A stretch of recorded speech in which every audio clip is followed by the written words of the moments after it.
Kalau kita sudah bisa memandang dengan pandang hakikat mata hati, itu yang disebut namanya pandangan ma'rifat.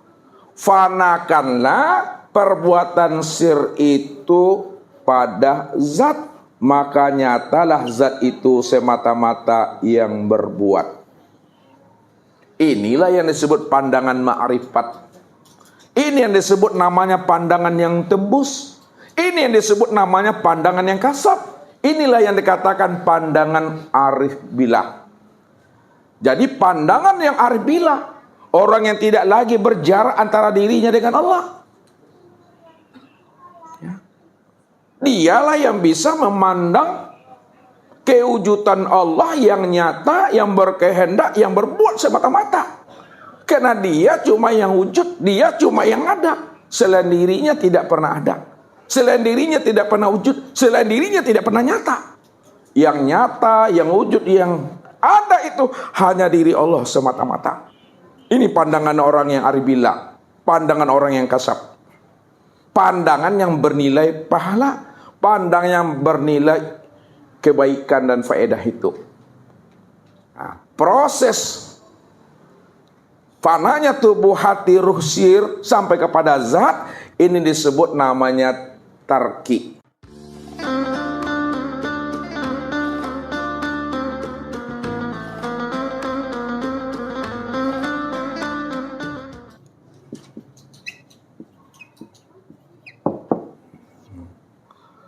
Ya, tarki itu memandangnya dari bawah ke atas. Ya, memandang dari bawah ke atas. Itu tarki namanya. Nah, sekarang kita lakukan namanya proses tanazul. Nah, dari atas ke bawah. Kan zat cuma yang berdiri Bapak Ibu. Ini Allah katakan itu dalilnya la ilaha illallah tuh. La ilaha illallah. Nah. Secara makna marifatnya apa artinya nih? Tidak ada. Secara makrifat?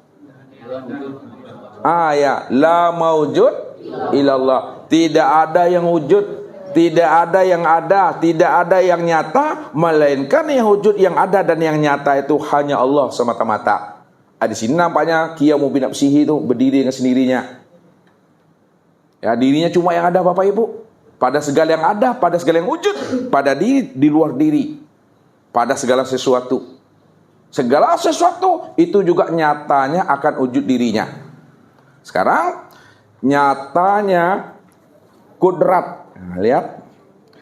Nyatanya kudrat dan iradat zat pada sir, maka kelihatanlah sir ini yang berbuat. Nah, nyatanya kudrat dan iradat zat pada sir, maka kelihatanlah sir itu yang berbuat. Nyatanya perbuatan sir pada ruh, maka nampaklah nyatanya ruh itu yang berbuat. Nyatanya perbuatan ruh pada hati, maka kelihatanlah hati itu yang berbuat. Nyatalah perbuatan hati kepada tubuh, maka nyatalah perbuatan tubuh itu yang berbuat. Nah, lalu kita tahkikkan dia. Nah, kita tahkikkan itu, ya, kita esakan pandangan kita. Nah, ya, yang zohir dibatinkan, yang batin dizohirkan, pandang satu wujudnya. Ya, betul-betul la maujud ilallah. Betul-betul tidak ada yang wujud yang nyata hanya Allah. Betul-betul kita ini berada dalam la ilaha illallah. Bagaimana cara mentahkikannya? Dipandang dari atas ke bawah, dipandang dari bawah ke atas. Apa yang diperbuat oleh tubuh? Nah, apa yang diperbuat oleh tubuh? Berdiri, duduk, berbaring, memandang, mendengar, bergerak dan diam. Dalam pandangan tahqiq, itu nyatanya perbuatan zat semata-mata. Ini yang kita jazamkan selalu, ya, yang kita i'tiqadkan, ya. Kalau kita sudah selalu mengetikot karena menjazamkan nyatanya perbuatan zat yang berbuat, itulah pandangan yang kasab namanya Bapak Ibu. Nah, kalau udah kasab pandangan kita, maka Bapak Ibu sudah mudah untuk mengingat dan menyaksikan Allah 24 jam itu. Ya. Kenapa tidak mudah, tidak senangnya kita? Karena memang udah hapus diri kita. Jadi kuncinya hapuskan dulu diri kita ini. Nah, kalaulah kita hapuskan diri kita, yang mananya yang mesti kita hapuskan? Nah, lihat jalan yang apanya yang kita hapuskan pada diri kita. Yang kita hapuskan pada diri kita ini Bapak Ibu, hapuskanlah ya wujudnya kita ke dalam wujudnya Allah. Yang pertama. Yang kedua, hapuskanlah sifatnya kita itu ke dalam sifatnya Allah. Nah, bagaimana cara menghapuskan wujud kita ke dalam wujudnya Allah, sifat kita ke dalam sifatnya Allah? Nah, tidak ada yang wujud pada diriku, baik berdiri, duduk, berbaring, melainkan yang wujud pada diriku, berdiri, duduk, dan berbaring semata-mata hanyalah Allah. Itu maknanya bahwa Allah itu bikulli syai'in muhit. Allah itu wujudnya sudah meliputi segala sesuatu. Karena segala sesuatu itulah wujud nyatanya dirinya. Minggu yang lalu kan Ustaz sampaikan tuh, kalau kita tidak mampu juga memandang Allah yang wujud pada segala sesuatu, pada segala sesuatu itu, itulah wujud dirinya, itulah butuh sange namanya Tuhan. Kalaulah kainlah menjadi baju, kalau kainlah menjadi baju, kainlah menjadi sarawak, perlukah Bapak Ibu mencari-cari kain, mencari-cari baju dan sarawak leh? Nah, kenalanya hatu kain tuh jadi baju dan cari sarawak. Tapi siapa yang tak mampu memandang kain, tak mampu dia melihat kain pada baju, tidak mampu pula dia melihat kain pada celana, itu yang butuh sange itu, yang sebenar-benar buta gitu. Ya, kalau tak mampu kita memandang kaca pada gelas, padahal gelas itu yang kaca, nih lihat, ndak kaca, do kaco. Kalau udah kaca tuh sudah jadi gelas Bapak Ibu, kaca sudah jadi gelas, perlukah Bapak Ibu mencari-cari kaca juga lagi? Ya. Kenapa tidak lagi, Wi? Karena sudah jadi gelas. Kalau memang kaca sudah jadi gelas, lalu gelas itu apa bagi kaca, Wi?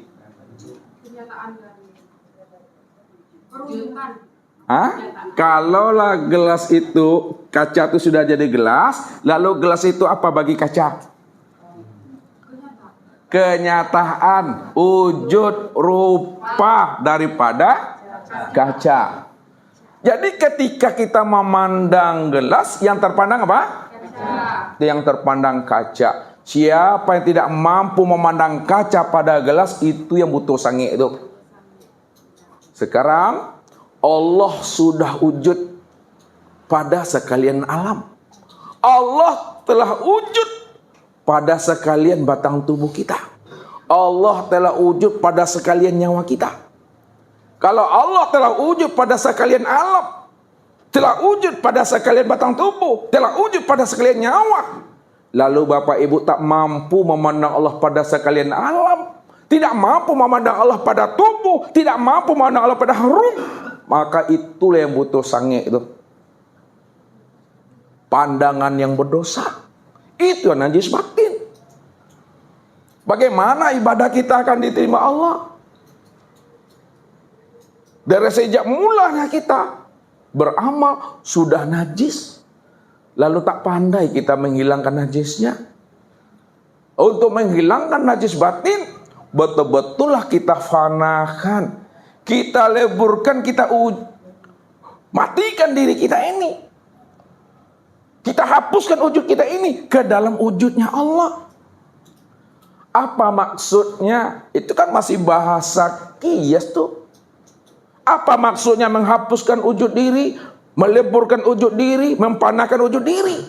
Mempanakan dan menghapuskan wujud diri kita ke dalam wujud dirinya Allah, itu maksudnya sadari sesadar-sadarnya wujud diri Bapak Ibu tuh enggak ada doh.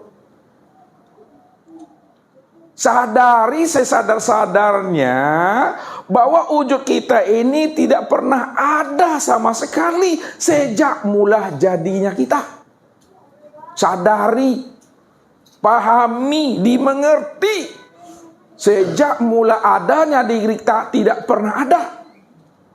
Pertanyaannya, kalaulah sejak mula adanya diri kita tidak pernah ada, kapan sejak mula adanya diri kita tidak pernah ada? Ini gak tinggikan channel seketik itu mah. Kena banyak tumbuh uban sudah tuh. Kapan diri kita ini sejak mula adanya tidak pernah ada? Diri kita ini sejak mula adanya tidak pernah ada pada saat Allah itu wujud. Pada saat Allah itu nyata, pada saat Allah itu telah terang dan jelas, pada saat itu pula lah diri kita tidak pernah ada sama sekali. Rupanya yang wujud sama sekali hanya Allah. Rupanya yang terang dan jelas sama sekali hanya Allah. Itulah makna kul huwallahu ahad. Ingat kaji minggu yang lalu. Kul, ini surat apa nih?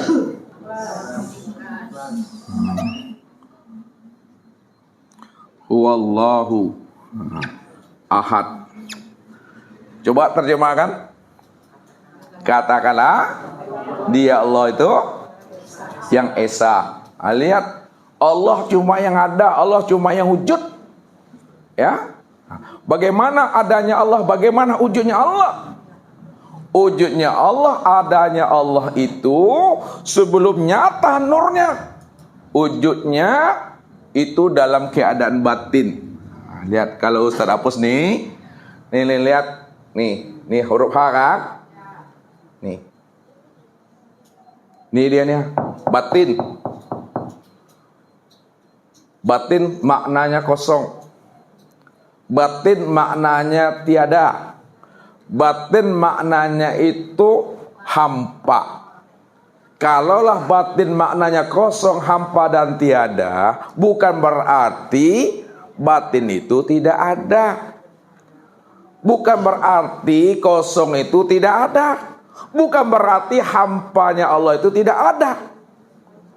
Ada, tapi belum bisa dikenal, belum bisa dilihat, belum bisa dijelaskan. Paham Bapak Ibu itu dulu? Dia kosong, dia hampa dan tiada, jangan diartikan tidak ada. Dia ada, dia wujud, tapi ada dan wujudnya itu belum bisa dikenal, belum bisa dilihat, belum bisa diceritakan dan dijelaskan. Lalu bagaimana supaya dia bisa dikenal, bisa dilihat, bisa dijelaskan, bisa diceritakan? Lalu dia menjadi zahir. Yang batin tadi, yang batin itu supaya dia bisa dikenal, dilihat, diceritakan dan dijelaskan. Lalu yang batin jadi zahir. Ketika dia jadi zahir, itu yang disebut namanya nih. Dari ini, kita lihat tarik nih. Dari batin, lihat. Ini apa nih? Wow. Wow, ini wujud. Ini wujud nih, wujud. Dari batin, lalu dia zahir. Zahirnya itu wujud. Wujudnya itu berupa nur. Itu yang disebut namanya nur Allah. Batinnya itu jadi wujud, wujudnya itu berupa nur. Nur itu yang disebut namanya nur Allah. Nur Allah itu yang disebut namanya nur ilahi. Nur ilahi, nur Allah disebut namanya dengan Ahmad. Itu diri yang batin. Ketika nur ilahi, nur Allah, Ahmad, nyata dia pada sekalian alam, nyata dia pada sekalian langit dan bumi, maka disebutlah namanya dengan Muhammad. Apa ayatnya tuh? Allah nurus samawati wal ar. Allah itu nur. Allah itu nur. Sekarang nurnya Allah itu yang zuhir tadi, yang disebut Ahmad itu, lalu nyata dia menjadi langit dan bumi. Itu yang disebut namanya Muhammad. Maka Muhammad dengan Ahmad itu esa, jangan dipisahkan. Bukti Ahmad dan Muhammad esa satu. Maka lihatlah arti Ahmad. Ahmad alif ha itu maknanya Allah. Mim dal itu namanya Muhammad. Ahmad itu Allah Muhammad. Allah Muhammad itu yang esa, disebut namanya dengan Nur Muhammad. Lihat, Nur Muhammad. Jangan Bapak Ibu pandang dua ini. Nur Muhammad. Sekarang siapa Nur itu? Nur itu Allah. Ya. Nur itu Allah. Itu yang batin. Nih, nur itu Allah, itu yang batin. Sedangkan Muhammad itu adalah yang zahir. Yang Muhammad itu nama yang zahir. Jadi Allah Muhammad Allah itu esa dia, zahir dan batin. Pada diri Bapak Ibu sudah nyata Allah dan Muhammad itu. Ya. Yang Muhammad itu pada diri Bapak Ibu itu yang disebut namanya tubuh jasmani, yang disebut jasad. Sedangkan Allah itu pada diri Bapak Ibu yang disebut insan itu disebut namanya ruh. Makanya dikatakan Allahu ruhun wa Muhammadun jasadun. Allah itu ruh dan Muhammad itu jasad.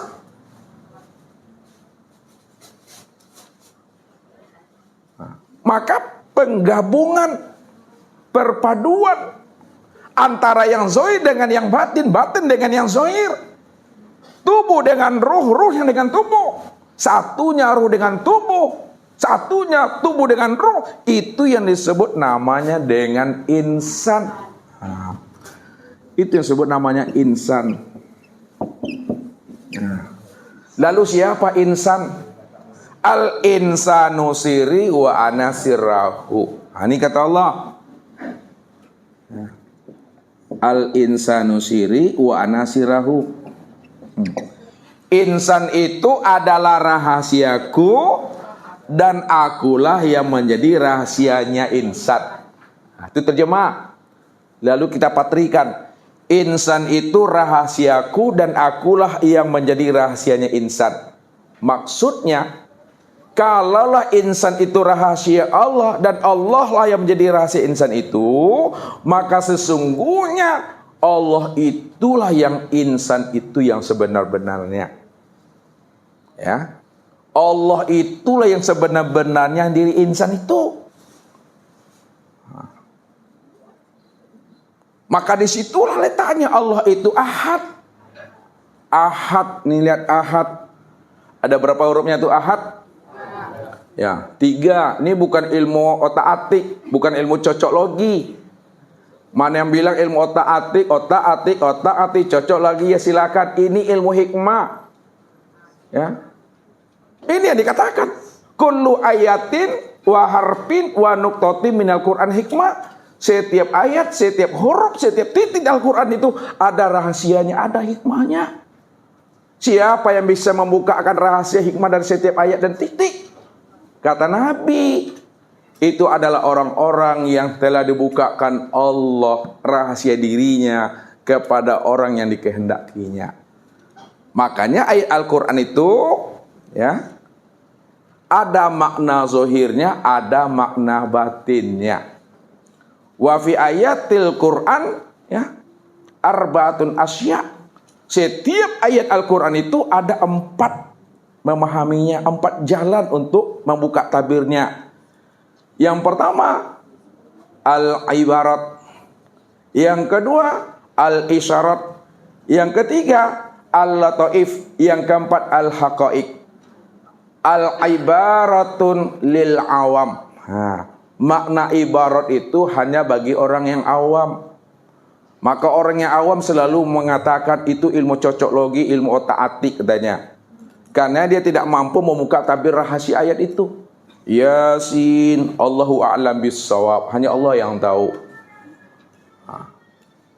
Makna yang kedua, al-ibaratun lil hawas. Makna ibarat, makna yang tersirat itu bagi orang-orang yang khusus. Yasin itu maknanya ya insan. Wahai insan. Siapa insan? Insan itu Muhammad. Kemudian makna yang ketiga, al-lataif lil auliya. Makna yang halus itu diketahui hanya bagi orang-orang yang menjadi kekasih Allah atau wali Allah. Yasin, maknanya itu adalah Muhammad. Hei Muhammad. Jadi Muhammad itu di dalam Al-Quran itu nama beliau itu adalah Yasin. Yasin itu nama batinnya. Yang keempat, makna al-haqa'iq lil anbiya. Makna yang hakiki itu hanyalah diberikan kepada para nabi dan rasul. Yasin, maknanya yasir, hai rahasia. Siapa rahasia itu? Adalah Allah yang wujud dan nyata pada Muhammad. Maka Allah katakan Ahad. Nih, Ahad Esa. Alif, Ha, dan Dal. Alif ini ya Allah. Ha itu Muhammad. Dal itu adalah Adam. Allah, Muhammad, dan Adam. Satu orangnya tuh. Allah tuh namaku. Muhammad itu wujud diriku. Adam itu rupaku. Makanya Allah, Muhammad, Adam itu disebut namanya insan. Insan itu rahasiaku dan akulah yang menjadi rahasia insan itu. Kalau aku yang menjadi rahasia insan, itu sebenarnya aku itulah sebenarnya yang disebut insan itu, Tuhan. Itulah pandangan yang kasab itu. Bapak Ibu sudah bisa untuk mengingat dan menyaksikan Allah 24 jam. Apapunlah profesi kita, gurukah kita, pedagangkah kita, menggalaskah kita, apapun, bisa kita menyaksikan Allah pada diri sendiri dari semua aktivitas dan perbuatan kita itu. Kalau tak nampak, tak nyata Allah pada diri dari semua aktivitas kita, itulah yang katakan orang yang buta. Orang yang buta apa kata Allah?